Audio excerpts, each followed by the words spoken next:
why making your first million is easier than making your first dollar 100K. Um, I'm going to tell you something that sounds completely backwards. Um, Making your first $1 million is actually easier than making your first 100,000. Um, and no, I'm not being cute or provocative. It's it's just math mixed with human psychology and a little bit of physics. Most people think wealth scales linearly. You make 100,000, then another 100,000, another, like climbing stairs. That's wrong. Wealth accelerates. It's exponential, not linear. And the hardest part, the part that kills most people, is getting that initial mass, that first chunk of capital or equity or whatever you want to call it. Here's why. When you're starting from zero, you have no leverage. And I don't mean debt leverage, though that's part of it. I mean, you have no network leverage, no reputation leverage, no capital leverage, no knowledge leverage. You're pushing a boulder up a hill with your bare hands. Every dollar you make, you're trading your time directly for it. 1 hour, $1, maybe $50 if you're skilled, maybe 200 if you're very skilled. But it's still linear. It's still you, your body, your time. The first 100,000 forces you to live like a monk while everyone around you is spending. You're watching your neighbors buy new cars, take vacations, upgrade their lives. Meanwhile, you're cutting every corner, saving every dollar, looking like you're falling behind. It's psychologically brutal. You feel poor, even though you're technically accumulating capital. I lived in my office when I started Zip2, showered at the YMCA, ate at Jack in the Box. This was 1995. I had a little programming skill and a completely insane work ethic, and I was terrified. Terrified I'd run out of money, terrified the business wouldn't work, terrified I'd wasted my life on something stupid. That fear kept me disciplined. I didn't have a choice. But here's the thing. Once you cross a certain threshold, once you have that first lump of capital, everything changes. Suddenly you have options.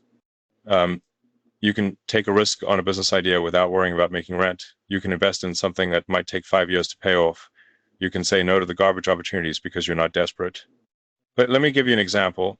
After I sold Zip2, I had about $22 million. It wasn't a billion. It wasn't even close. But it was enough to change the game completely. I put half into X.com, which became PayPal. I put the other half into living expenses and hedging my bets. If X.com had failed, I'd still have been fine. That safety net let me take much bigger swings. And here's the kicker. The second pile of money came faster. Way faster. PayPal sold for $165 million in proceeds to me personally. That took, what, 3 years? From 22 million to over 160 million.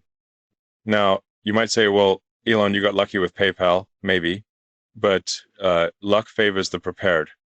I couldn't have started PayPal without the capital from Zip2, and I couldn't have gotten Zip2 off the ground without nearly killing myself for years, saving every penny.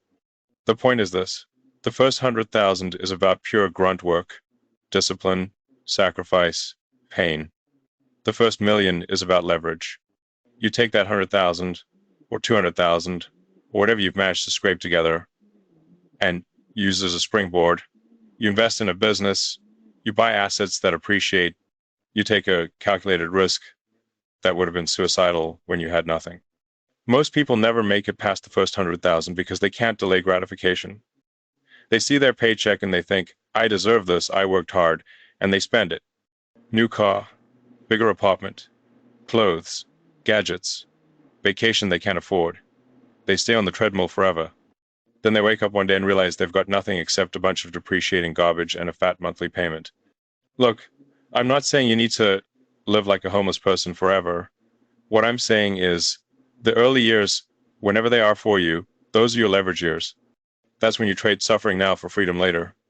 If you can get to that first significant pile, 100,000, 200,000, whatever the number is for you, everything after that gets easier. Not easy, easier. And it's not just about money. It's about skills compounding, relationships compounding, reputation compounding. When I started SpaceX, people thought I was insane. Rockets? You're going to build rockets with what? Your PayPal money? Yeah, exactly. With my PayPal money. And because I had that capital and that track record, I could attract engineers who were willing to take a bet on me. I could afford to fail 3 times before we finally got a rocket into orbit. You can't do that when you're broke. When you're broke, one failure ends you. You're done. Back to square one. Except now you're older and more scared. But when you have a cushion, you can survive the failures. And in anything worth doing, there will be failures. Lots of them. Here's another way to think about it. The first 100,000 teaches you discipline.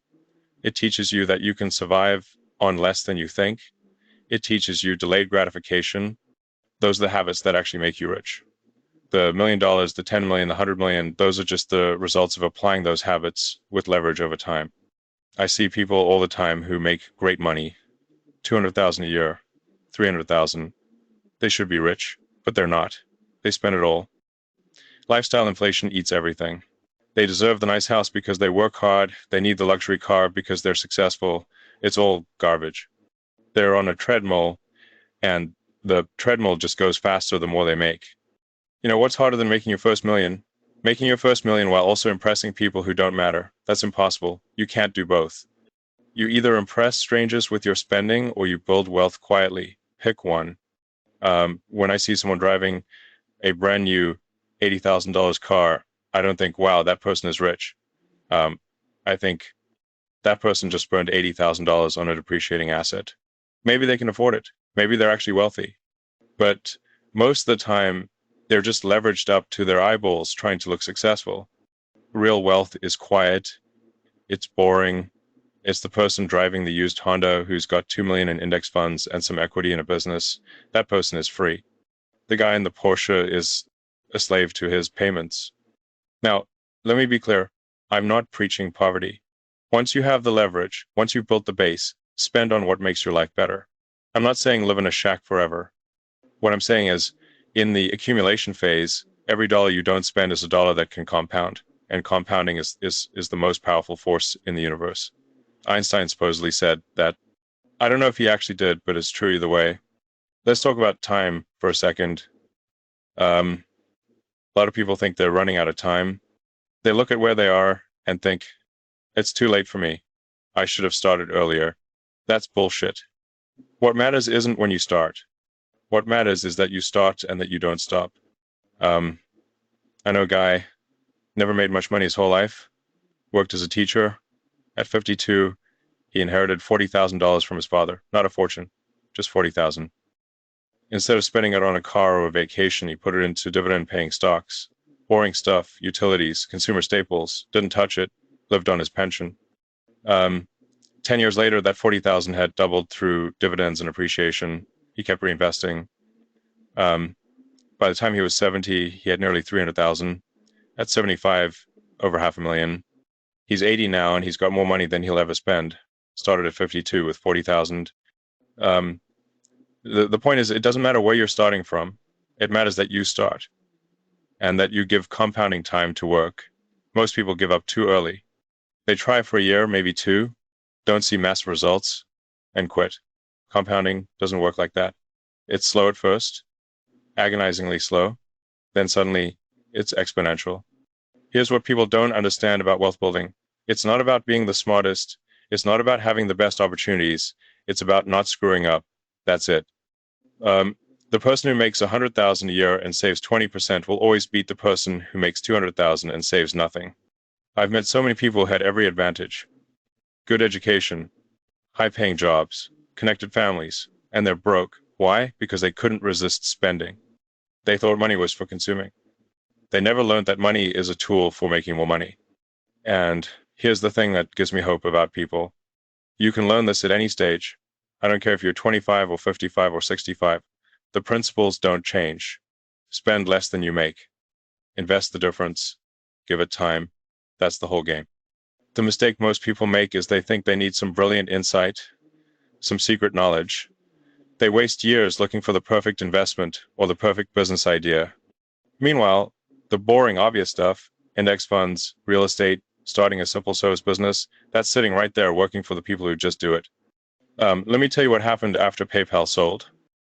I had $165 a million. That's life-changing money. right? Most people would retire, buy a yacht, disappear. I put $100 million into SpaceX, um, $70 million into Tesla, $10 million into Solar City. Um, I kept almost nothing for myself. People thought I was crazy. You're going to lose everything. Maybe. But I'd already learned the lesson. Money isn't the goal. Building things is the goal. Money is just the tool. And you know what? I almost did lose everything. 2008. Tesla was weeks from bankruptcy. SpaceX had just failed 3 rocket launches. I was divorced. I was sleeping on friends' couches again. Except this time I was in my late 30s, not my 20s. It was humiliating. But I didn't quit because I knew something most people don't. The first 100,000 teaches you how to survive. The first million teaches you how to bet. And if you've learned both lessons, you can survive almost anything. We got Tesla and SpaceX through 2008 by sheer force of will. And once we proved the models worked, the compounding kicked in again. Tesla went from nearly bankrupt to the most valuable car company in the world. SpaceX went from 3 failures to launching more rockets than entire countries. That's the exponential curve. It looks like nothing's happening for years. Then suddenly it's vertical. But you only get to the vertical part if you survive the horizontal part. And most people don't. They give up. They get distracted. They spend their seed capital on nonsense. Then they wonder why the curve never bends upward. So here's my advice. And it doesn't matter how old you are or where you're starting from. If you have 50,000 saved up, that's your 100,000 equivalent. If you have 20,000, that's your starting point. The principle is the same. Take what you have, protect it, deploy it intelligently, and give it time. And when you get to that point, when you've got your first real chunk of capital, don't blow it. Don't buy a boat. Don't treat yourself to a luxury vacation. Take that capital and deploy it into something that can grow, a business, an investment, real estate, something with asymmetric upside. Because here's the secret nobody wants to tell you. The first 100,000 is the hardest thing you'll ever do financially. It's harder than making 10 million. It's harder than making 100 million because it requires you to be someone you're not naturally inclined to be. Disciplined, patient, willing to look poor while you're actually building wealth. But if you can do it, if you can get through that gauntlet, everything after that is just a matter of not screwing it up. And not screwing it up is way easier than grinding out that first pile of capital. I'll tell you something else. A lot of people hit their peak earning years and they still don't have that first 100,000 saved. They panic. They think it's over. It's not over. You know what you have that younger people don't? You have pattern recognition. You've seen economic cycles. You've watched industries rise and fall. You've seen what works and what doesn't. That knowledge is worth something if you use it. The younger guys, they're full of energy, but they don't know anything. They chase shiny objects. They fall for hype. They make the same mistakes every generation makes. If you've been paying attention, you can avoid those mistakes. You can put your capital into boring, proven compounding machines and just let time do the work. And time is something you've got more of than you think. If you're 50 and you invest properly, you've got 30 years of compounding ahead of you. If you're 60, you've got 20 years. That's enough. More than enough if you don't do anything stupid. Here's what stupid looks like. Trying to get rich quick. Gambling on options. Day trading. Crypto nonsense. Giving your money to some advisor who promises you the moon. All of that is just noise designed to separate you from your capital. The people selling you those dreams are getting rich. You're getting poorer. Smart looks boring. It's buying an S&P 500 index fund and not looking at it for 10 years. It's buying a rental property in a stable neighborhood and collecting rent. It's starting a small business doing something you actually know how to do. It's not sexy. It won't make you feel like a genius, but it works. I think about my mother sometimes. She divorced my father when she was in her 30s, raised 3 kids on her own, worked multiple jobs, never made much money. But she was careful. She saved what she could. She didn't try to impress anyone. By the time she was in her 60s, she'd built up a modest portfolio. Nothing huge, but enough to be comfortable, enough to not worry. That's wealth. That's freedom. Most people confuse wealth with spending. They think the guy with the big house and the expensive car is wealthy. He's not. he's in debt. The wealthy person is the one who could stop working tomorrow and be fine. That's the goal. Not to look rich, to be free. And freedom comes from that first chunk of capital compounding over time, whether it's 100,000 or 50,000 or 200,000. Once you have it and you protect it and you let it grow, you're on the path. The path doesn't care when you started. It only cares that you stay on it. Here's the brutal truth. Most people will never get on the path because they can't stop spending. They make excuses. I need this. I deserve that. Life's too short not to enjoy it. Then life gets shorter and they're broke and they realize they were wrong. You don't need much to enjoy life. You need health, which is free if you take care of yourself. You need relationships, which cost nothing. You need purpose, which comes from work that matters, not from consumption. Everything else is just noise. The first million looks impossible from zero, but it's not. It's just the first 100,000 applied with leverage and time. And the first 100,000 is just discipline applied over and over until the pile gets big enough to matter. I started with nothing, worse than nothing. I had student debt. I had no connections. I had no money. What I had was a willingness to live uncomfortably for years so I could live comfortably forever. That trade worked out pretty well. And if I could do it, you can do it. The principles don't change. The math doesn't change. What changes is whether you have the discipline to delay gratification long enough for compounding to kick in. So here's the question. Are you willing to live like no one else now so you can live like no one else later?